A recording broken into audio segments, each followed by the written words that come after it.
guys, welcome to part 6 of my Pokemon Platinum walkthrough.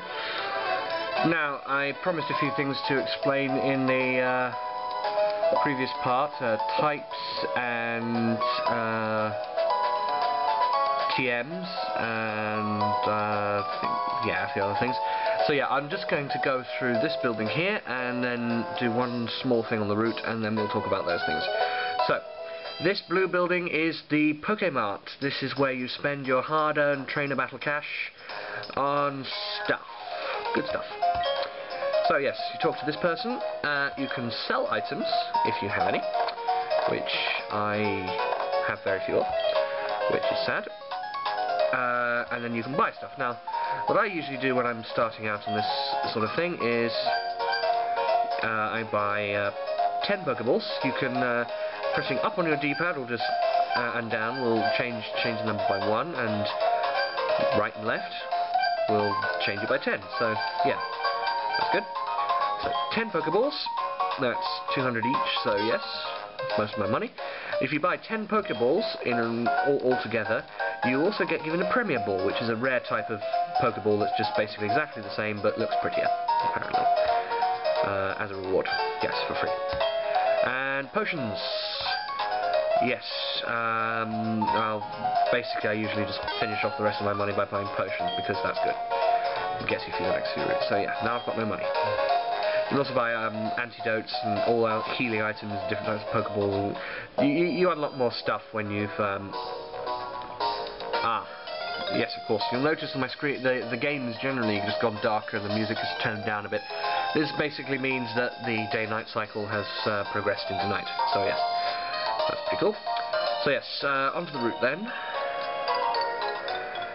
Now before we can do anything else, that tells you where the West Angem town is, we're going to be forced to listen to her teach us the inferior way of catching Pokemon. We could, of course, have caught any Pokemon we would have liked to before that. Oh no, wait a minute. Oh dear, I completely forgot to do something. Of course, that's annoying. Okay, alright, we won't do the route thing yet. I'll explain about TMs then. Alright, in your TM pocket, there's your TM number 7, Return. This is a move, a normal type move, that does physical damage. And it's one of those moves that has a power that's, as you can see, a power that's dotted out. That means that the power changes based on something. In this case, the hidden stat, Happiness. If your Pokemon is really happy and really likes you, then this move will do that much more damage. It's very useful as an early game TM, although I'm not going to teach to my Chimchar. And the opposite move of this one that relies on your Pokemon really hating you is Frustration. Yes, so a TM is a one-use item that will teach your Pokemon this move, really. So yes, they're basically just one-use moves. So I could choose to teach Decimia, but I'm not going to. Certain Pokemon can't learn certain moves, so certain TMs won't work on them.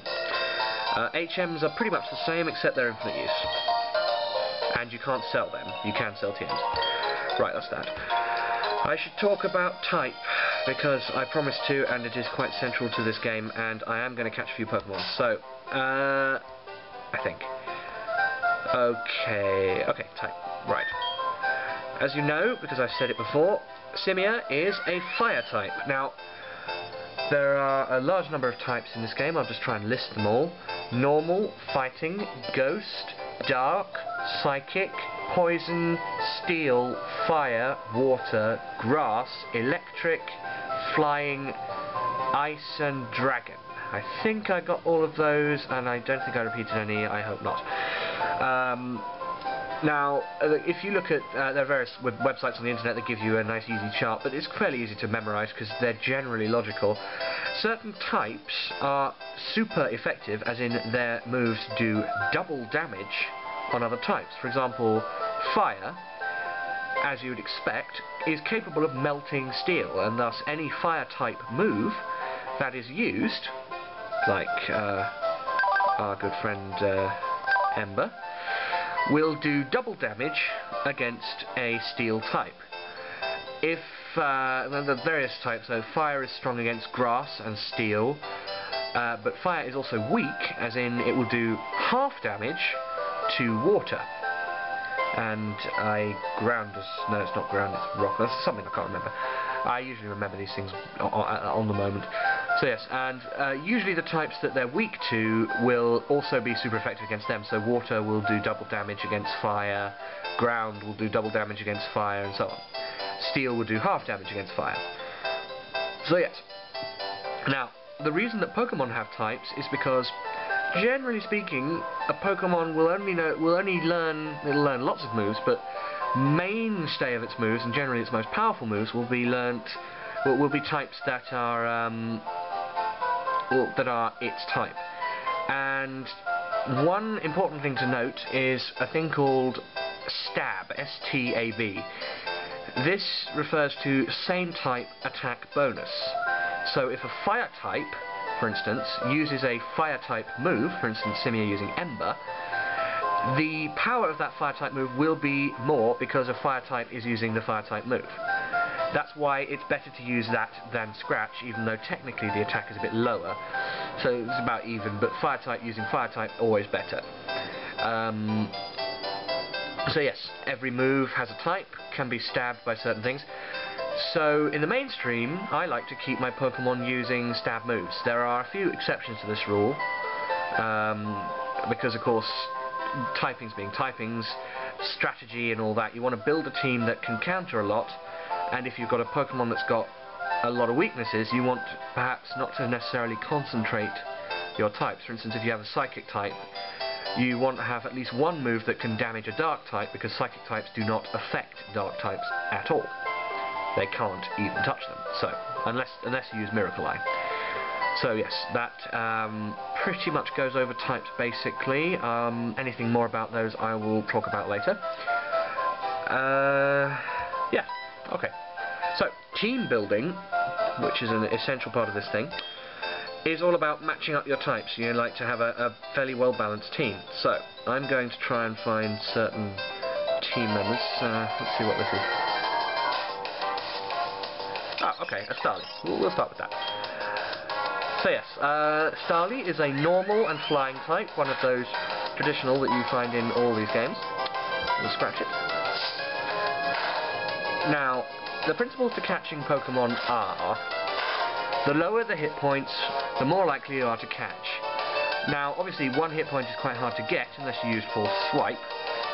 So, anywhere in the low orange to red zones will be very likely to be caught, so that's nice and easy.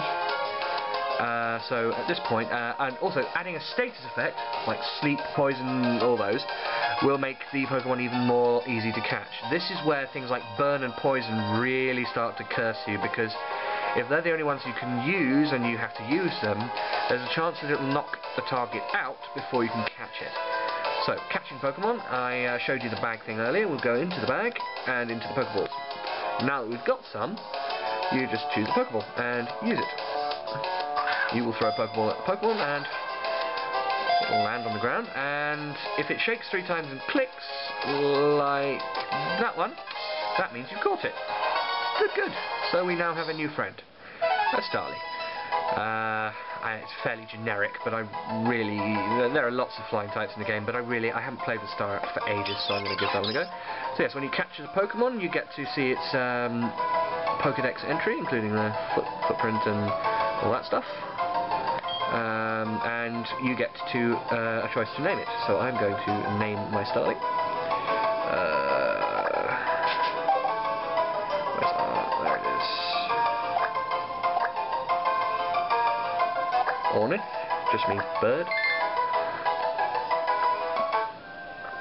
So yes, now if we go into our Pokemon choice, you see, now there it is, added to our team. Now what you want to do is switch that one into the front of your team. Actually, I won't do that because there's another Pokemon I could catch on this route, so... yes. We've already got 2 members of our team. Yay! This is good news. Let's see what this is. If this is another Starly, I will just... Bidoof. These are good for HM slaves, not much more. They're normal types, they're hateful, I hate them. A lot. So I am just going to run away.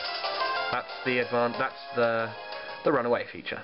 Let's see if we cannot find what I'm actually looking for. I hope the answer is yes. What's next? It's Bidoof. Okay.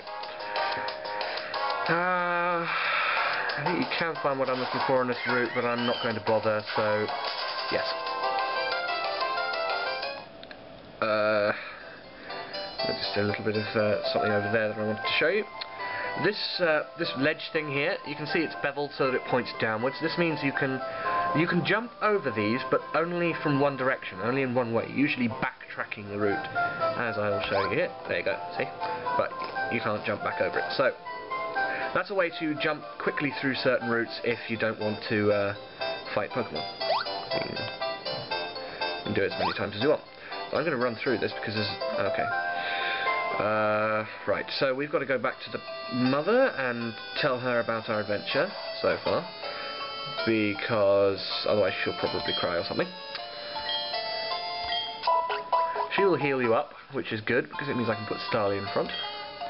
Start training it up. I like to keep my Pokemon, all of them, at the within the same level of 5, so when one gets up to 5 or 10, I'll train all the other ones up until they're at the same level.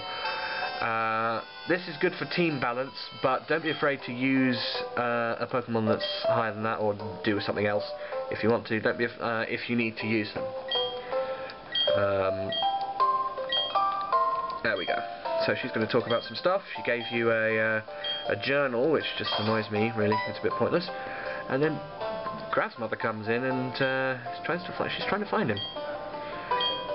He didn't do what I did. He's useless. And so yes, all that stuff. Ah yes, we need to take a delivery to him, which is nice. We are being employed as slaves. Okay, that's pretty much that. So,